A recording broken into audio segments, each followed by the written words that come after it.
This museum display captures a familiar sequence, an ape slowly standing upright, transitioning into a modern human. It illustrates the march of progress, implying a clean, single-file baton pass from one species to the next. But scientifically, this linear model is incorrect. The true path of human evolution looks more like a tangled, branching bush. Over the last 6 million years, multiple distinct hominin species coexisted simultaneously, often sharing the same landscapes. Within this crowded field, our lineage relied on two physical adaptations to survive: walking upright and the rapid scaling of the brain. To understand the actual survival story of Homo sapiens, we have to look past the straight-line myth and see the chaotic reality of our origins. This fossilized skeleton belongs to an Australopithecus, famously known as Lucy. Looking at her hips and legs, anthropologists can see the mechanical shift to bipedalism, walking fully upright, which occurred in Africa roughly 4 million years ago, as forests gave way to open savannas. Bipedalism offered a substantial biomechanical advantage.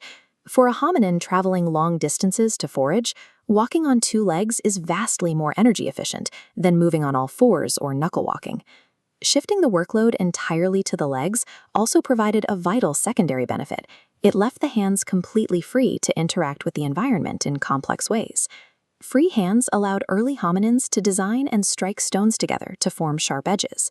These tools meant they could now process the world with a level of precision impossible for a knuckle walker. This shift toward stone tools allowed for a significant upgrade in the ancestral diet.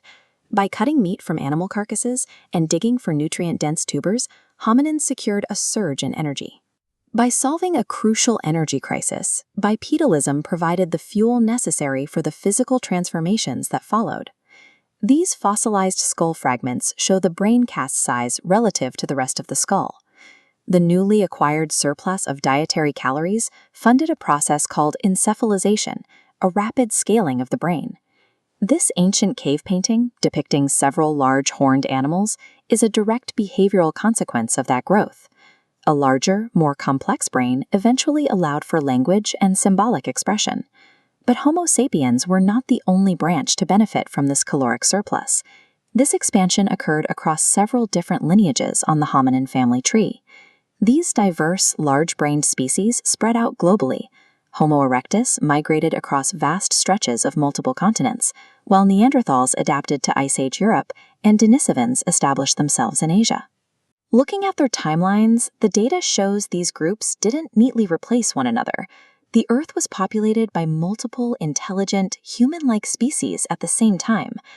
This era proves that possessing a large brain and walking fully upright simply did not guarantee long-term survival. In a highly competitive, global evolutionary web, it took something more. Curious, if several distinct, intelligent hominin species walked the Earth concurrently, why did only Homo sapiens survive the migration out of Africa? The common theory is that Homo sapiens achieved dominance purely through violent eradication or by outcompeting their cousins for resources. The genetic record tells a different story. This genetic double helix illustrates what happened. Homo sapiens actively interacted with, learned from, and successfully interbred with Neanderthals and Denisovans. The legacy of this interbreeding is permanent. Modern human populations across the globe carry fragments of DNA from these extinct species today. Modern humans represent a mosaic of many different lineages. We survived by weaving the adaptations of a messy family tree